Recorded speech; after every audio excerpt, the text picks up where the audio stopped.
నమస్తే అండి. నా పేరు డాక్టర్ గౌతమ్.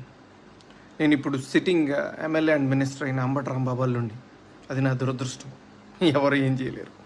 బట్ ఈ వీడియో చేయాలా లేదా అని నేను చాలాసార్లు ఆలోచించి చేయటం నా బాధ్యత అని అనుకున్న తర్వాత నేను ఈ వీడియో చేస్తున్నాను. అంబటి రాంబాబు అంత నీచుడు, నికృష్టుడు, దరిద్రుడు,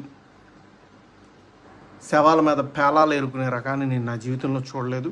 రోజు పొద్దున్నే దండం పెట్టుకునేటప్పుడు ఇంతటి నీచుడిని ఇంకొకసారి నా లైఫ్లో ఇంట్రడ్యూస్ చేయకు స్వామి అని ఎప్పుడు కోరుకుంటూ దండం పెట్టుకుంటుంటా. అంత భయంకరమైన వ్యక్తి. ఎందుకు ఇప్పుడు చెప్తున్నానంటే తన పోటీ చేయబోయే పోస్ట్ అలాంటిది.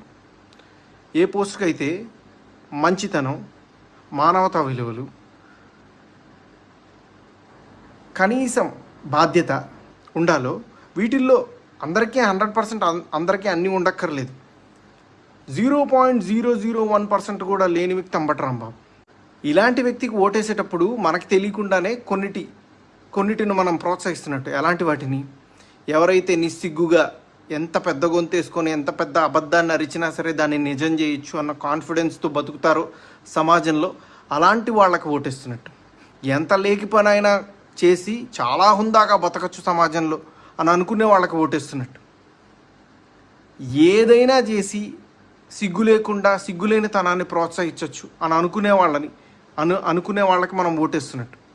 ఇలాంటి వాళ్ళకి ఓటేస్తే ఇవే సమాజం యొక్క తలరాతలాగా మారి రేపు సమాజం కూడా ఇలానే తయారవుతుంది. దీన్ని ప్రజలు గమనించి సరైన ఓటుతో, సరైన బాధ్యతతో ఓటేసి సరిగ్గా నాయకుడిని ఎంచుకుంటారని ఆశిస్తూ